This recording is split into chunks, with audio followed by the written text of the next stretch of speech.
يعذبهم عذابا شديدا قالوا معذرة إلى ربكم ولعلهم يتقون فلما نسوا ما ذكروا به أنجينا الذين ينهون عن السوء وأخذنا الذين ظلموا بعذاب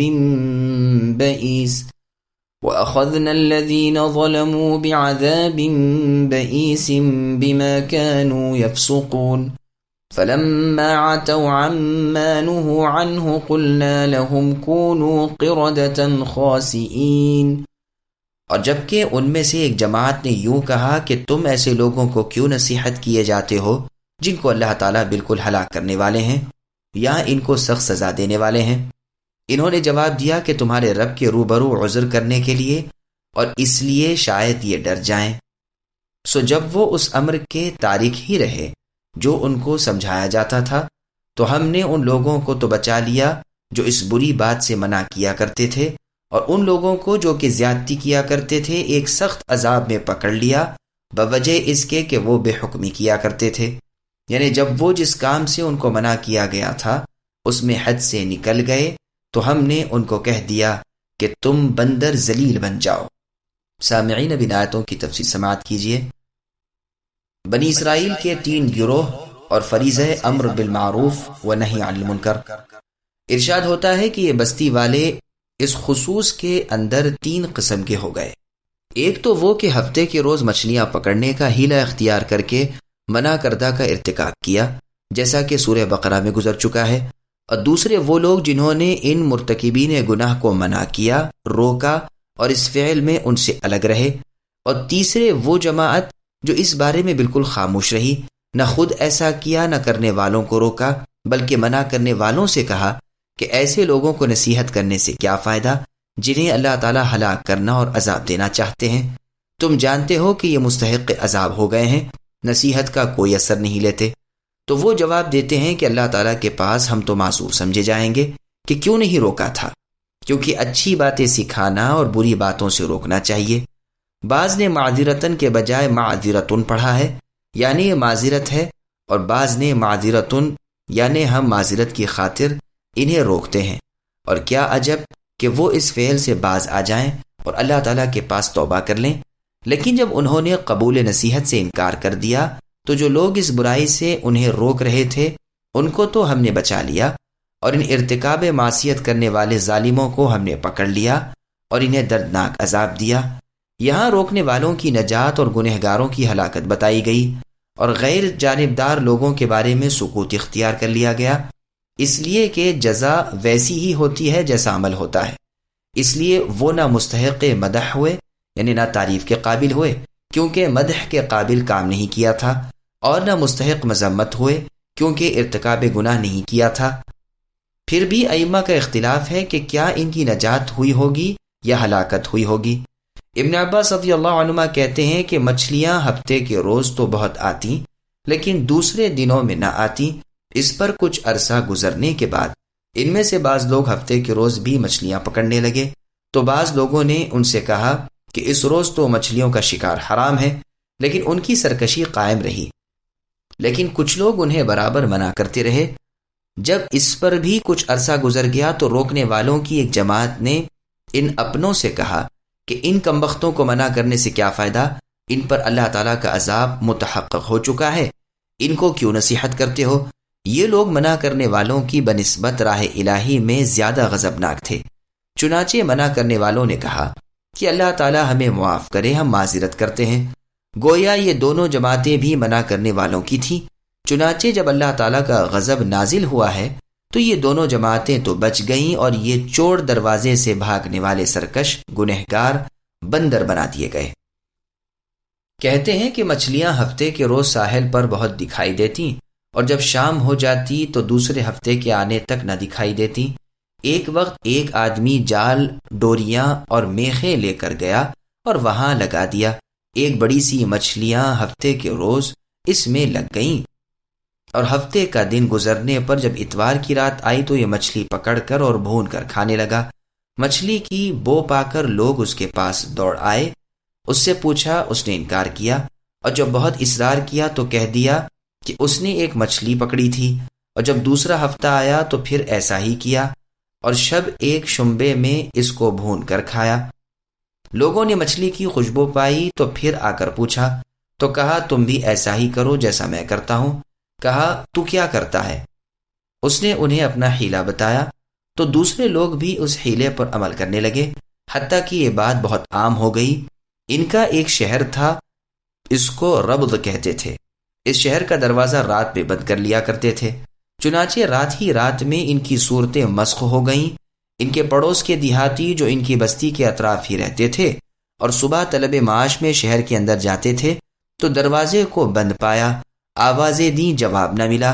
دیوار کے اوپر چڑھ کر دیکھا تو وہ بندر بن چکے تھے، نزدیک آ رہے تھے، اپنے لوگوں سے لپٹ رہے تھے۔ سورہ بقرہ میں اس کی تفصیل ہم نے بیان کر دی ہے، وہاں دیکھ لینا کافی ہے۔ دوسرا قول ایک یہ بھی ہے کہ ساکت یعنی خاموش رہنے والے لوگ بھی عذاب میں مبتلا ہوئے تھے، کیونکہ یہ لوگ انہیں بھونتے اور کھاتے دیکھ کر بھی منع نہیں کرتے تھے، صرف ایک جماعت نے منع کیا تھا، حتیٰ کہ ان کا یہ عمل عام طور پر تقلید کیا جانے لگا۔ تو ان بعض لوگوں نے کہا کہ کیوں ان ظالموں کو منع کرتے ہو، انہیں عذاب شدید سے سابقہ پڑنے والا ہے، ہم تو ان کے اس عمل سے سخت ناراض ہیں۔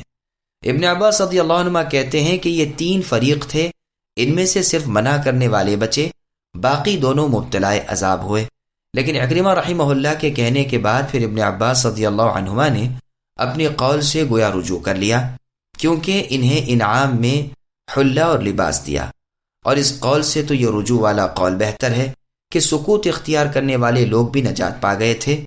اور قول باری تعالی اخذنا الذین ظلموا بعذاب بئیس سے اس بات پر دلالت ہوتی ہے کہ ان کے سوا دوسرے 2 قسم کے لوگ جو بچ گئے انہیں ضرور نجات مل گئی ہوگی، واللہ اعلم۔ بئیسین کے معنی شدید کے ہیں یا علیم کے ہیں یا دردناک کے، یہ سب معنی آپس میں متقارب ہیں، واللہ اعلم۔ خاسئین کے معنی ہیں ذلیل و حقیر، یعنی بطور عذاب اللہ تعالیٰ نے انہیں ذلیل اور حقیر بندر بنا دیا۔ وَإِذْ تَأَذَّنَ رَبُّكَ لَيَبْعَثَنَّ عَلَيْهِمْ إِلَى يَوْمِ الْقِيَامَةِ مَنْ يَسُومُهُمْ سُوءَ الْعَذَابِ إِنَّ رَبَّكَ لَسَرِيعُ الْعِقَابِ وَإِنَّهُ لَغَفُورٌ رَحِيمٌ وَقَطَّعْنَاهُمْ فِي الْأَرْضِ أُمَمًا مِّنْهُمُ الصَّالِحُونَ وَمِنْهُمْ دُونَ ذَلِكَ وَبَلَوْنَاهُمْ بِالْحَسَنَاتِ وَالسَّيِّئَاتِ لَعَلَّهُمْ يَرْجِعُونَ فَخَلَفَ مِن بَعْدِهِمْ خَلْفٌ وَرِثُوا الْكِتَابَ يَأْخُذُونَ عَرَضَ هَذَا الْأَدْنَى وَيَقُولُونَ سَيُغْفَرُ لَنَا وَإِن يَأْتِهِمْ عَرَضٌ مِثْلُهُ يَأْخُذُوهُ أَلَمْ يُؤْخَذْ عَلَيْهِمْ مِيثَاقُ الْكِتَابِ أَلَّا يَقُولُوا عَلَى اللَّهِ إِلَّا الْحَقَّ وَدَرَسُوا مَا فِيهِ وَالدَّارُ الْآخِرَةُ خَيْرٌ لِّلَّذِينَ يَتَّقُونَ أَفَلَا تَعْقِلُونَ وَالَّذِينَ يُمَسِّكُونَ بِالْكِتَابِ وَأَقَامُوا الصَّلَاةَ إِنَّا لَا نُضِيعُ أَجْرَ الْمُصْلِحِينَ۔ اور وہ وقت یاد کرنا چاہیے کہ آپ کے رب نے اے نبی یہ بات بتلا دی کہ وہ ان یہود پر قیامت تک ایسے شخص کو ضرور مسلط کرتے رہیں گے جو ان کو سزائے شدید کی تکلیف پہنچاتا رہے گا۔ بلا شبہ آپ کے رب واقعی جلد ہی سزا دیتے ہیں، اور بلا شبہ وہ واقعی بڑی مغفرت اور بڑی رحمت والے ہیں۔ اور ہم نے دنیا میں ان کی مختلف جماعتیں کر دیں، بعضے ان میں نیک تھے اور بعضے ان میں اور طرح تھے، اور ہم ان کو خوشحالیوں اور بدحالیوں سے آزماتے رہے کہ ممکن ہے باز آ جائیں۔ پھر ان کے بعد ایسے لوگ ان کے جانشین ہوئے کہ کتاب کو ان سے حاصل کیا اس دنیا فانی کا مال متاع لے لیتے ہیں اور کہتے ہیں کہ ہماری ضرور مغفرت ہو جائے گی، حالانکہ اگر ان کے پاس ویسا ہی مال متاع آنے لگے تو اس کو لے لیتے ہیں۔ کیا ان سے اس کتاب کے اس مضمون کا عہد نہیں لیا گیا کہ اللہ تعالیٰ کی طرف بجز حق بات کے اور کسی بات کی نسبت نہ کریں؟ اور انہوں نے اس کتاب میں جو کچھ تھا اس کو پڑھ لیا، اور آخرت والا گھر ان لوگوں کے لیے بہتر ہے جو پرہیز رکھتے ہیں۔ پھر کیا تم نہیں سمجھتے؟ اور جو لوگ کتاب کے پابند ہیں اور نماز کی پابندی کرتے ہیں، ہم ایسے لوگوں کا جو اپنی اصلاح کریں ثواب ضائع نہ کریں گے۔ سامعین، اب ان آیتوں کی تفصیل سماعت کیجیے۔ یہودیوں کی پوری تاریخ ذلت اور رسوائی ہے۔ تأذن بروزن تفعل اذان سے مشتق ہے، یعنی حکم دیا یا معلوم کرایا، اور چونکہ اس آیت میں قوت کلام کی شان ہے اس لیے لیبعثن کا لام معنی قسم کا فائدہ دے رہا ہے، اس لیے لام کے بعد ہی یبعثن لایا گیا۔ ہم کی ضمیر یہود کی طرف ہے، یعنی اللہ تعالیٰ نے حکم لگا دیا ہے کہ ان یہودیوں پر قیامت تک برا عذاب نازل رہے گا، یعنی ان کے عصیان و مخالفت اور ہر بات میں حیلہ جوئی کے سبب انہیں ذلت و حقارت کا عذاب ملتا رہے گا۔ کہتے ہیں کہ موسیٰ علیہ السلام نے ان پر 7 یا 13 سال تک خراج لگا رکھا تھا، اور سب سے پہلے خراج آپ ہی نے لگایا، پھر ان یہودیوں پر یونانیوں، کشدانیوں، کلدانیوں کا تسلط رہا، پھر نصرانیوں کے تحت غصب رہے، وہ انہیں ذلیل کرتے رہے، جزیہ اور خراج لیتے رہے۔ اسلام آیا تو نبی صلی اللہ علیہ وسلم نے ان پر اپنا غلبہ رکھا، وہ ذمی تھے، جزیہ دیتے تھے، پھر آخر کار وہ دجال کے مددگار بن کر آخری زمانے میں نکلیں گے، لیکن مسلمان ان کو قتل کر دیں گے۔ عیسیٰ علیہ السلام اس غرض میں مسلمانوں کا ساتھ دیں گے، یہ سب قرب قیامت کے وقت ہوگا۔ اللہ کا فرمان ان ربک لسریع العقاب، یعنی اللہ تعالیٰ اے نبی گنہگاروں سے بہت جلد بدلہ لینے والے ہیں، لیکن وہ بڑے غفور اور رحیم بھی ہیں، جو توبہ کرتا ہے وہ اسے بخش دیتے ہیں۔ یہاں بھی وہی بات ہے کہ عذاب اور رحمت دونوں کا ذکر ساتھ ساتھ ہے، تاکہ عذاب سے ڈرانے کے سبب لوگ یأس میں مبتلا نہ ہو جائیں، اس لیے ترغیب و ترہیب دونوں ساتھ ہیں، یعنی ڈراوا اپنے عذاب کا اور امید اپنے رحمت کی، تاکہ لوگ خوف و رجا کے درمیان ہی رہیں۔